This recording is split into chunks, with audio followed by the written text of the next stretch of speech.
வணக்கம் நண்பர்களே. மருத்துவ விழிப்புணர்வு பதிவு. பேராதைராய்டு அப்படிங்கிற ஒரு குறைபாடு, மனித உடலில் ஏற்படக்கூடிய பேராதைராய்டு என்ற நோயை பற்றிய ஒரு பதிவு.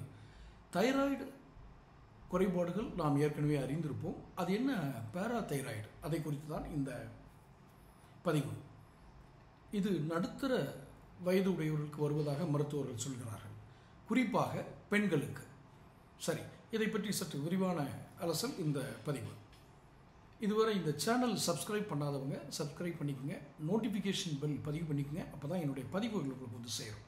சரி, நாம் எல்லாத்துக்குமே இந்த ஏற்கனவே சொன்ன மாதிரி தைராய்டு தெரியும். இந்த பேராதைராய்டு என்னென்னா, கால்சியம் சத்தினுடைய மாற்றங்களால் இந்த சுரப்பியில் ஏற்படும் பிரச்சனைகளும் பெரும்பாலும் நமக்கு தெரியாது. உடலில் கவனிக்கப்படாமல் இருக்கும் இந்த சுரப்பியினால் பல்வேறு நன்மைகள் இருக்குது. இந்த பேராதைராய்டு இதில் கூடவே சரியான அளவில் வேலை செய்யாவிட்டால் உடலில் பல பிரச்சனைகள் ஏற்படும் வாய்ப்பும் இருக்குது. நடுத்தர வயது, ஏற்கனவே நான் சொன்ன மாதிரி நடுத்தர வயதுக்கு, குறிப்பாக பெண்களுக்கு இந்த சுரப்பியினால் பயன் அதிகம் அப்படின்னு தான் மருத்துவர்கள் சொல்கிறாங்க. சரி, பேராதைராய்டில் தைராய்டு சுரப்பிகளுக்கு பின்புறம் அது எங்கே இருக்குது? பேராதைராய்டு நம்ம உடலில் எங்கே இருக்குது? இன்னும் குறிப்பாக இது வராமல் தடுக்கக்கூடிய உபாயங்கள் என்ன? அந்த வராமல் தடுக்கக்கூடிய உபாயங்களை நான் இந்த பதிவோட கடைசியில் சொல்கிறேன். முதல்ல அதனுடைய நன்மைகள், அது என்ன பாதிப்பு ஏற்பட்டால் என்ன நடக்கும், அதை மட்டும் சுருக்கமாக சொல்கிறேன். பேராதைராய்டு தைராய்டு சுரப்பிகளுக்கு பின்புறம் 2 ஜோடிகளாக இருக்கும் நாளமில்லா சுரப்பி. நாளமில்லா சுரப்பின்னு சொல்லுவாங்க இல்லையா, வெயின்ஸ், ரத்த ஓட்டத்தை கொண்டு போகிறது. ஸோ இந்த நாளமில்லா சுரப்பிகள், இது ஒரு நாளமில்லா சுரப்பி. இது இந்த பேராதைராய்டு. பேராதைராய்டு வந்து ஹார்மோனை சுரந்து இரத்தத்தில் நேரடியாக கலக்கும் பணியை செய்து வருது அப்படின்னு மருத்துவருடைய குறிப்பு. இதனுடைய முக்கிய பணி இரத்தத்தில் கால்சியம் அளவுகளை பராமரிப்பது. அதுதான் முக்கிய பணி. இரத்தம் தான் உடல் முழுவதும் நதி போல நாளமில்லா சுரப்பிகள் மூலம் சுரக்கப்படும் சுரப்பியை செல்களுக்கு கொண்டு செல்கிற வேலையை செய்யுது. இப்படி இரத்தத்தின் மூலம் உடலுக்குள் பயணிக்கும் கால்சியத்தை கட்டுப்படுத்துவது. ஏன்னா கால்சியம் இரத்தத்தில் அதிகமாகிடக்கூடாது, கட்டுப்படுத்துவது அண்டு பராமரிப்பது. இந்த ரெண்டுமே இந்த பேராதைராய்டு ஹார்மோனுடைய வேலை. சரி, இது உடலின் எலும்புகளில் உள்ள கால்சியத்தை கொஞ்சம் கொஞ்சமாக வெளியேற்றி இரத்தத்தில் கலக்க வைக்குது. சாப்பாடு நம்மளுடைய உணவு, இதில் மிகச்சிறிய அளவு கால்சியம் இருந்தால் கூட அதை குடல் பிரித்து எடுப்பதற்கு, ஏன்னா குடல் வந்து இந்த சத்துக்களை உறிஞ்சிற தன்மை இருக்குன்னு ஏற்கனவே மருத்துவர்களுடைய பதிவு இருக்குது. ஸோ குடலில் குடல் வந்து அதை பிரித்து எடுக்கிறதுக்கு கொஞ்சோண்டு கால்சியம் இருந்தால் கூட அதை பிரித்து எடுக்கிறதுக்கு இந்த பேராதைராய்டு தான் உதவுது. சிறுநீரகம் வழியே கொஞ்சம் கூட கால்சியம் வெளியே பெறக்கூடாது. ஏன்னா கால்சியம் அந்த கிட்னி பிரித்தெடுத்து அனுப்பும்போது தெரியாமல் கால்சியத்தையும் வெளியே அனுப்பிடக்கூடாது. அதனால் சிறுநீரகம் இதை வெளியே அனுப்பாமல் இருக்கிறத பார்க்குறதும் இந்த பேராதைராய்டுடைய வேலையாக இருக்குது. கூடவே வைட்டமின் டியை வந்து உடலில் உள்வாங்க வைப்பது போன்ற பணிகள் செய்யுது. வைட்டமின் டி எதுலேருந்து கிடைக்குது? சூரிய ஒளி. எதுலேருந்து கிடைச்சாலும் சரி, மேக்சிமம் சூரிய ஒளி, எதுலேருந்து வைட்டமின் டி கிடைச்சாலும் சரி.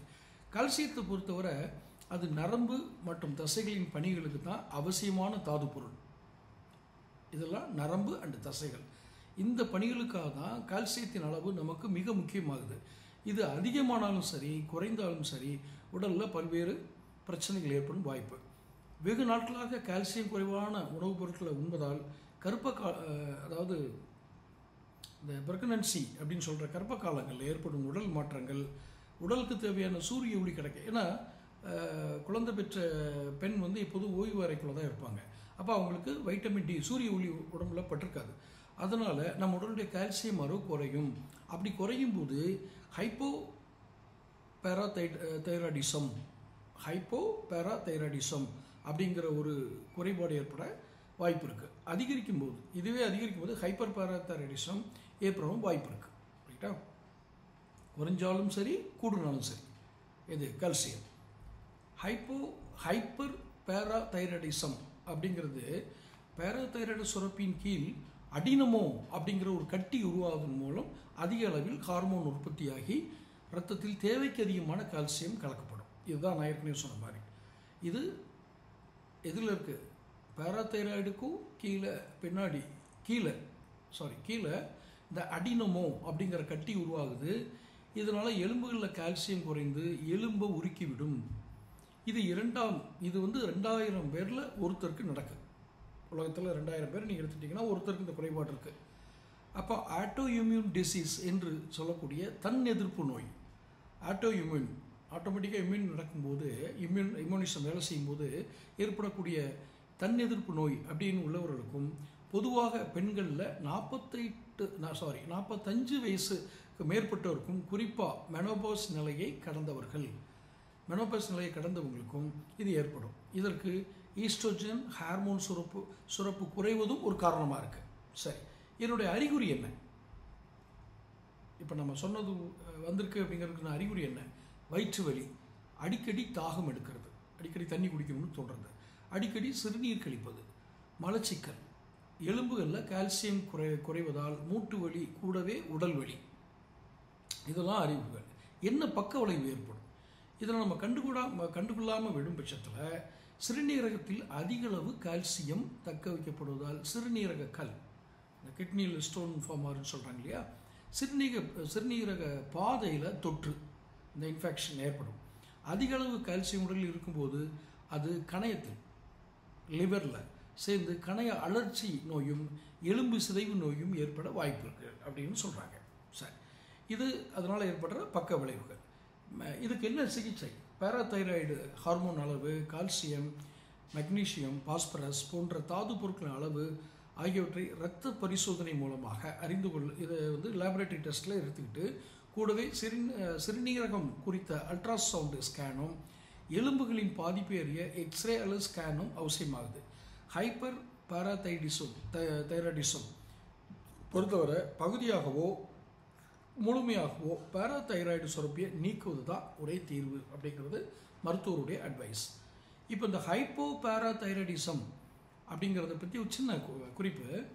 இதில் பொறுத்தவரை பேராதைராய்டு சுரப்பியில் அடிபட்டாலோ மரபணு காரணங்கள், அதில் ஏதோ அடிபடுற வாய்ப்பு, அந்த பேராதைராய்டு சுரப்பியில் ஏதோ ஒரு இடத்துல அடிபட்டுருச்சு நேரத்தில், மரபணு காரணங்கள், ஹெரிடிட்டி, அதனின் பணி குறைவாக இருக்கும். இது சிலருக்கு வந்து பிறவிலேயே சுரப்பி இல்லாமலே கூட பிறக்கலாம் வாய்ப்பு இருக்குது அப்படின்னு சொல்கிறாங்க. இதனால் கால்சியம் அளவு உடலில் குறைந்தால் அதனை சரிப்படுத்துவது கடினம். தசைப்பிடிப்பு, இறுக்கம், வலி, எரிச்சல் போன்ற உணவுகள் அடிக்கடி தோணும். மேலும் ஊசியால் குத்துவது போன்ற ஒரு உணர்வு இருக்கும் அப்படின்னு மருத்துவருடைய இதாக இருக்குது. சருமம் வறண்டு போதல், இந்த ஸ்கின் வந்து ட்ரை ஆகி போகிறது. நரம்புகளில் கால்சியம் பற்றாக்குறை ஏற்படுவதால் வலிப்பு போன்ற உடல்நல பாதிப்புகளும் ஏற்படும். பிறவியிலேயே சுரப்பி இல்லாதவர்களுக்கு பற்கள் வளர்வதிலையும் சிரமம் இருக்கும்.